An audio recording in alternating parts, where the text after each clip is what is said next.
All right, and we are here at the 2017 CPAC, and I'm standing here with a friend of mine.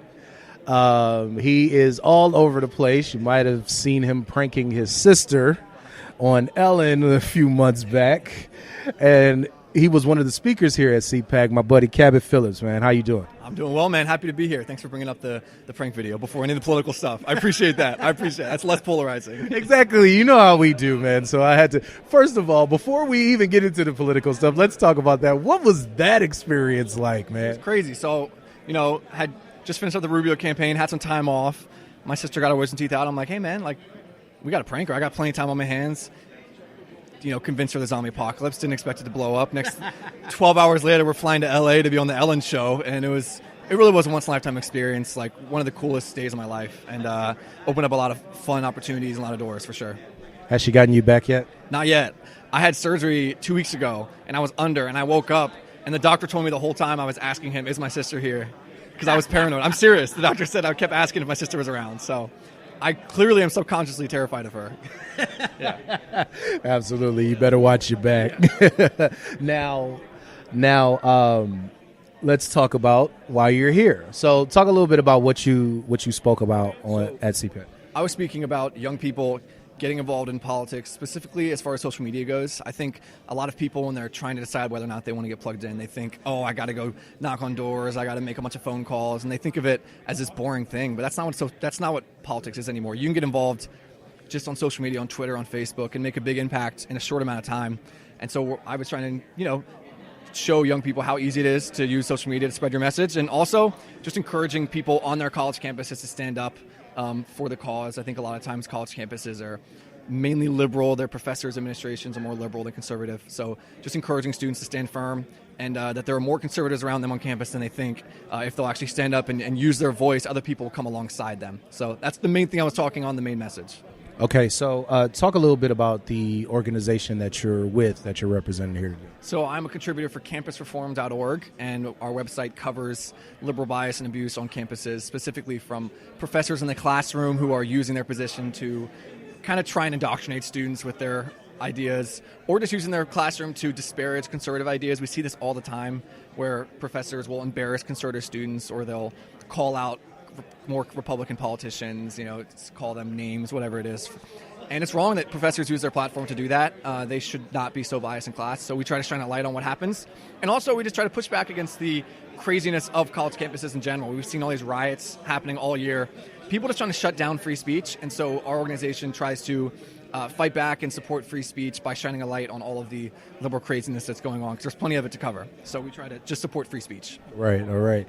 Now, I know we met through the Marco Rubio campaign. Talk a little bit about what that experience was like working on a presidential campaign. I think Senator Rubio really is a cross-generational politician that has the credentials, the experience, and just the ability to make a huge difference in this country. I think he's already done that, and I think he still has a very bright future. I'm excited to see where Senator Rubio goes. Obviously, the campaign didn't go out as planned, right. But on the campaign, I did social media, helping run his accounts, as well as just bringing people who maybe were a little bit on the edge, weren't sure how to get involved, and I, was able to work with a great social media team, yourself included, and just get people involved in the movement and use social media. That really is a new battleground. So use social media to spread our message. And it really was an optimistic message. It was a forward-thinking message, and I think that's why it resonated with so many people. Didn't work out in the end, but I'm proud of every single thing we did on that campaign, and I'm proud of the team that we formed and the people that I still have lifelong friends because of that campaign.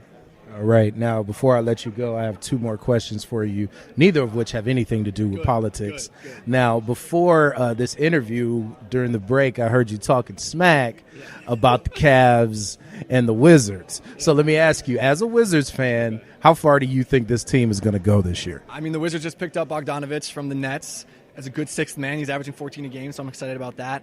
I think our starting five, the Wizards starting five, is just as good as any team in the NBA with the exception of Golden State and maybe the Cavs. It's just the depth that's going to be a problem once we get in the playoffs. I think the Wizards lose out to your Cleveland Cavaliers in the Eastern Conference Finals. It pains me to say that, but I do think it's going to happen. We just don't have enough depth, and especially with you guys adding Korver. I saw you guys might be adding Deron Williams, so you guys are adding depth. And, LeBron James is the best player in the world. He's another animal in the playoffs. So I don't think we have enough to topple you guys this year. Maybe 3 years from now when LeBron's play starts to match his hairline, like weak. So, down the road. Well, it's funny you say that because I hope the Wizards do well, even though they're going to lose. And we all know that the Cavs are going to beat the Wizards. But, I hope you guys do well. John Wall deserves to get some love. He's one of the most underrated players in the league. I just want him to have a big audience, big platform, so we can show how good he is and how there's actually good basketball being played in Washington again.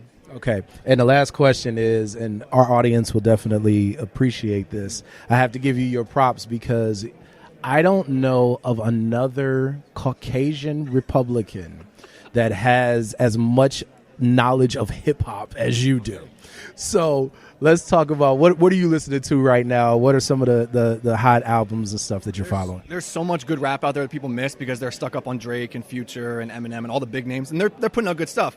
But I'm listening to guys like Logic, who's putting out some great stuff here in Maryland. I gotta love Wale, rep the DMV here. Joyner Lucas is a guy kind of low key putting out good stuff. Token, a guy named NF is putting out some really good stuff.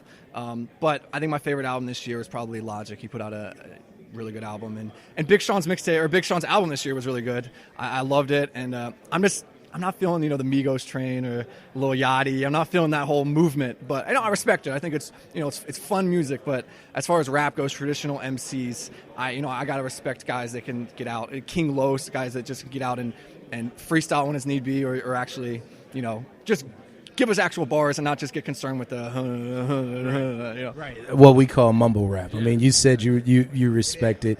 Most of our listeners know that I don't. So I mean, it's really bad. I respect its purpose. I don't think it requires as much talent or as much thought as a lot of other rap, and the lyrics obviously aren't as real.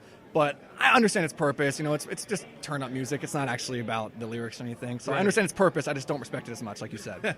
All right, let everybody know how to get in contact with you on social media, follow you, and all that good stuff. So I'm on Twitter at Cabot, CABOT _Phillips. And we're also on Twitter at Campus Reform. You can meet up with us there. But I'm happy to connect with anybody on Twitter for sure. All right, awesome, man. Thanks for spending some time with us, man. I really appreciate it, bro. Absolutely. Happy to be on. All right.